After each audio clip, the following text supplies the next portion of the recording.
You remember the phrase that Rocky Balboa said, it's not how hard you hit, it's how hard you can get hit and keep getting up and moving forward.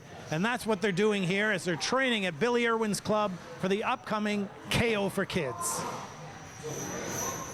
Kim, tell us how you're watching the training and you're busy preparing the night. How is everything coming along for KO for Kids? We are actually ahead of schedule, so third year in, I guess we figured out finally what we're doing.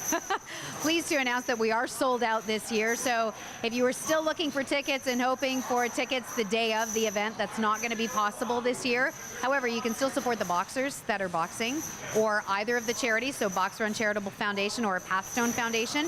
All you do is go to the Pathstone website, pathstonefoundation.ca, and there's a page for KO for Kids, so you can make a donation and it goes to both causes, and you get a receipt right off the bat too. Nice.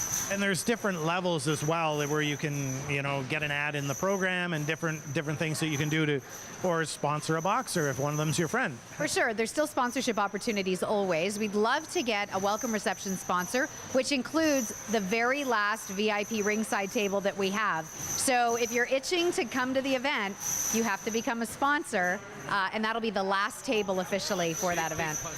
Well, when Mike Strange and I started talking about this event, if you'd asked him, he was always a year ahead of the present year. So he's already talked to me about people that are interested in boxing next year.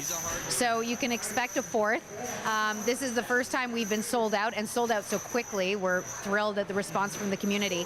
And there's still a real hunger for boxing and for community to be involved in this event. We had over 100 applications this year. We picked 40, so still a lot that are interested.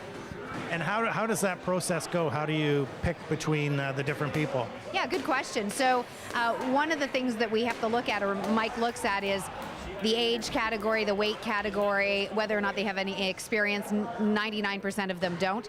And then we have to try and find them a pairing within the applicants. So a lot of times applicants don't get picked just because we didn't have a pairing for them.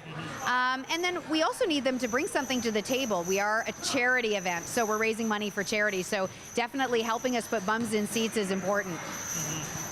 We're here with Aniko TKO.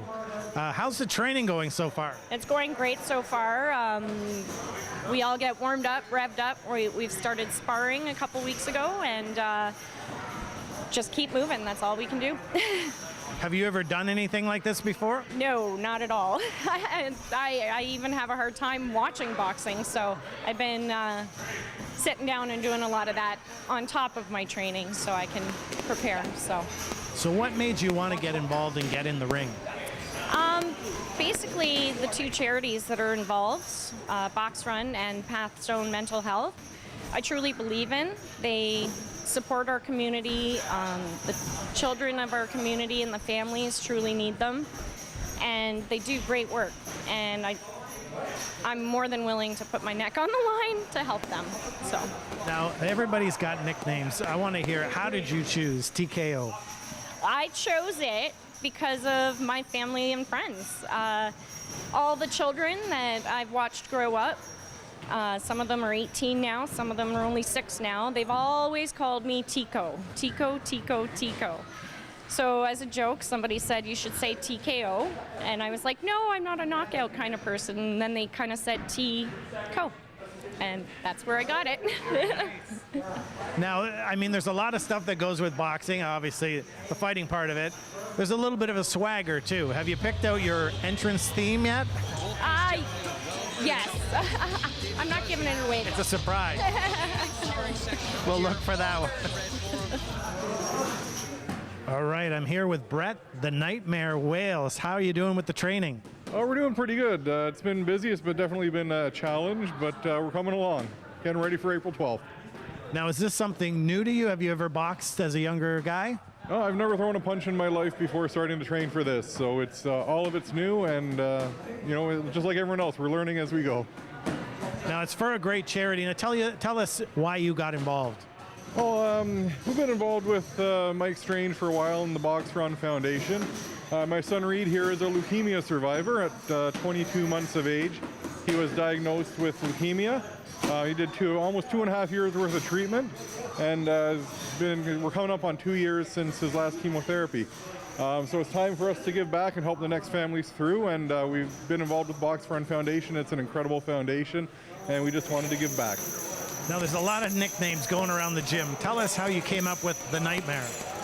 Oh, well, it's a bit of a long story. On the day that Reed was diagnosed, the doctor came back into the room after some blood tests, and my mom was with us at the time with my wife and I, and she looked at him and I looked at the doctor and said, "You've got a smile on your face, it must mean good news."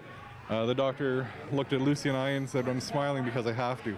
And in that instant, we started to live every parent's nightmare. So in recognition of fighting for all the parents and all the kids who go through this battle, I wanted to fight under the name The Nightmare. Dad's doing the fighting. Do you want to say anything to the people watching out there? Thank you for kids like helping me. Good job. Now, most of the fundraising is going to Pathstone. Tell us of how this is going to help in the community. Sure. So if you hadn't heard, Pathstone opened up a walk-in clinic a short time ago, and then we later extended it to 5 days a week. So we're servicing a walk-in clinic 5 days a week, which means more therapists seeing more kids. On average, we see 40 to 50 kids a week just with walk-in clinic. If we can keep extending those hours later and even into the weekends maybe at some point, that will just mean more immediate access to service for anybody struggling with a mental health issue. We know the longer someone waits with a mental health issue, the worse their problem will become. So we don't want anyone waiting. For sure, we're really looking forward to April 12th. We'll do a digital 50-50 that night. We hope the jackpot will hit over $10,000. So lots of opportunities to still get involved from sponsorship. As I mentioned, that last VIP ringside table is the only way in. We've got swag for sale too, so you can get your own KO for Kids tank or t-shirt this year. And again, 50-50 and other on-site revenue that night. Training continues through to April the 12th. And just in case you were thinking of going, it is sold out. But if you keep it tuned here to your TV, you will see it on a later broadcast. Reporting for The Source, I'm Bob. No punches below the belt, Romeo.